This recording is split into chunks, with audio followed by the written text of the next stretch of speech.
The movie Joker opens in a city where the divide between the rich and the poor is stark. The wealthy residents of this city look down upon those less fortunate, and their contrasting lifestyles are evident. Our protagonist, Arthur, resides in this city with his mother. He has a deep passion for comedy and aspires to become a renowned comedian one day. His idol is a host who used to host a famous comedy show, and Arthur dreams of appearing on that show alongside him. He works tirelessly to make this dream a reality. We see Arthur standing on a street, holding a company's advertisement signboard. A group of mischievous boys approaches him, taunting and stealing his signboard.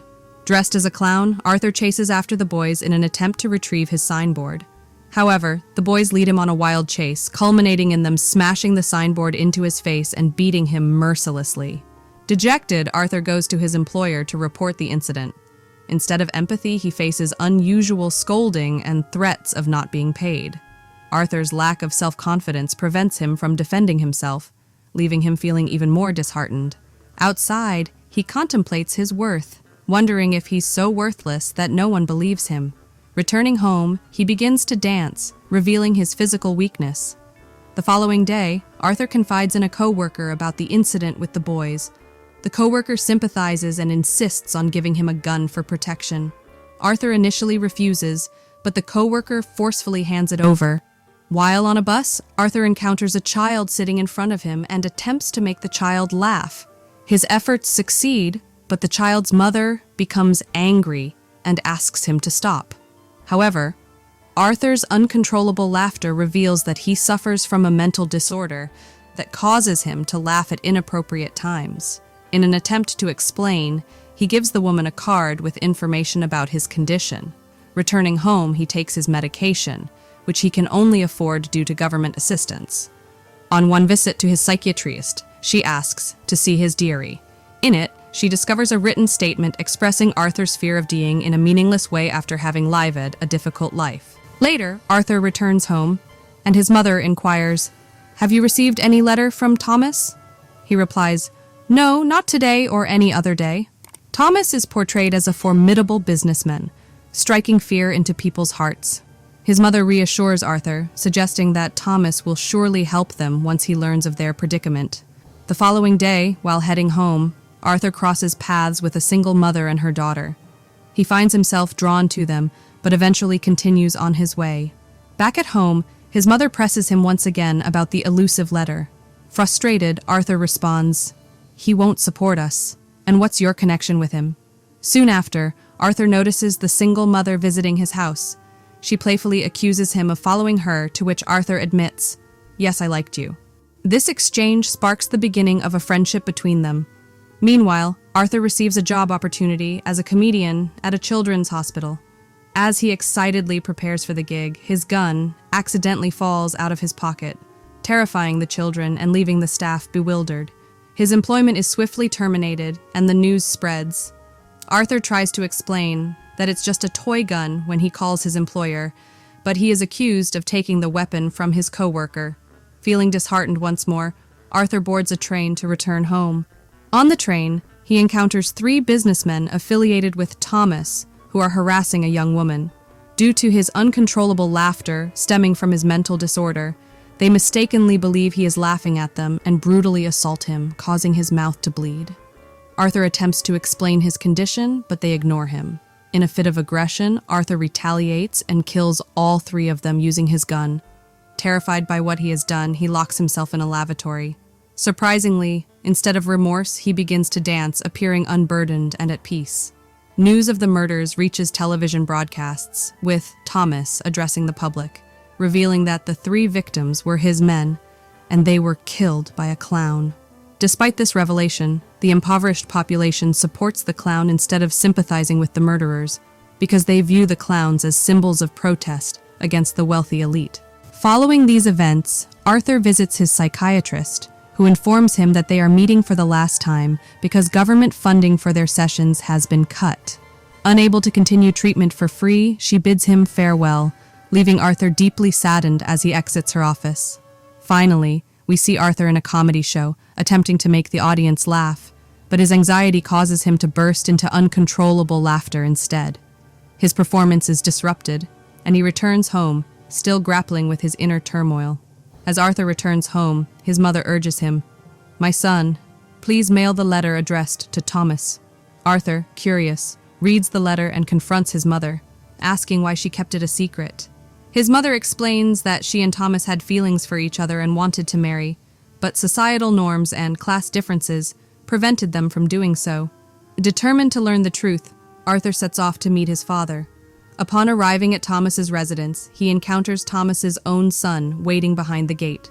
Arthur playfully engages with the boy, attempting to make him laugh. During their interaction, Thomas's domestic worker intervenes, advising the child not to talk to strangers and asking Arthur to leave. Arthur, unwilling to go without revealing the truth, discloses that his mother served Thomas's family for 30 years and that he is, in fact, Thomas's son. The domestic worker dismisses this as a fabricated story, insisting that Arthur and his mother are both mad and have no connection to Thomas. Devastated, Arthur leaves. Returning home, Arthur learns that his mother has suffered a health attack and has been taken to the hospital. 2 police officers approach him while he waits outside and inquire about the murders of the 3 victims on the train. Arthur denies any knowledge of the incident and realizes that his mother was questioned about the same matter, which triggered her health crisis. Inside the hospital room, Arthur and the single mother from earlier are present, when the TV broadcasts a news report featuring Arthur's favorite TV host, a comedian who served as his inspiration. To his shock, he sees his own face on the TV screen as the comedian pokes fun at him for being unable to control his laughter during a comedy show. Deeply wounded by this, Arthur grapples with the realization that his idol is ridiculing him, despite being a source of motivation. He struggles to come to terms with it. Meanwhile, Thomas arrives at their house, and the TV reports worsening conditions in the city. The lower-class citizens have taken to the streets wearing clown makeup, protesting against the aristocratic elite, and displaying a growing hostility towards Thomas. Arthur is thrilled by this turn of events, as he interprets it as recognition of his work for the first time.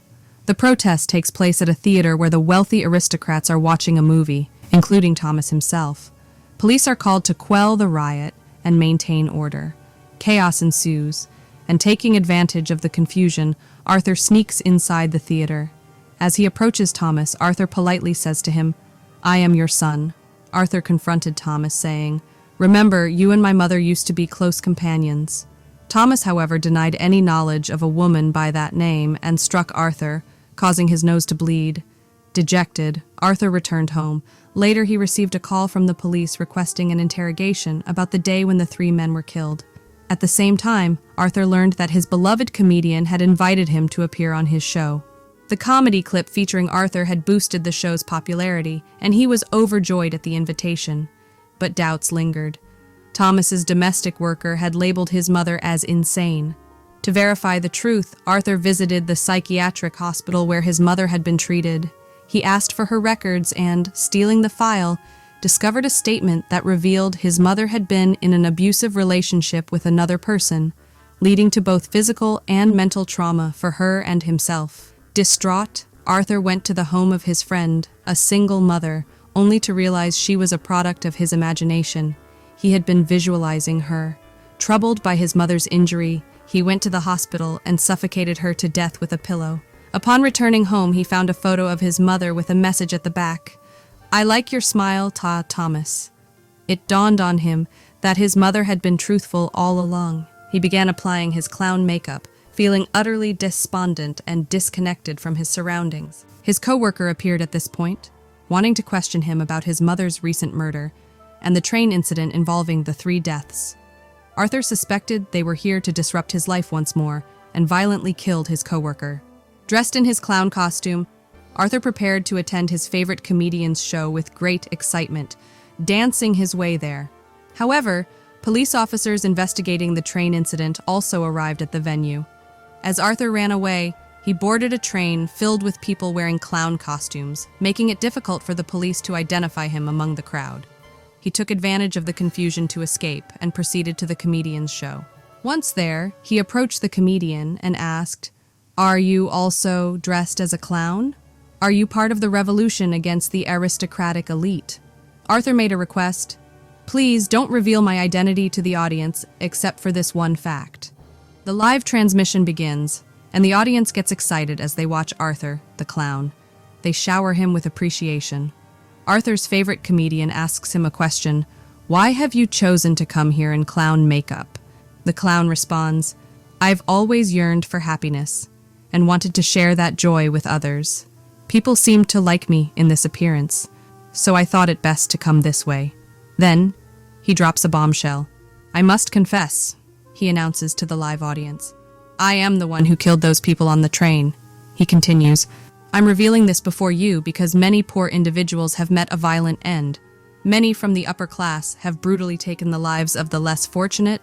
Has anyone paid attention? Has anyone spoken up for those from the lower strata? Or do we only raise our voices when the victims are wealthy?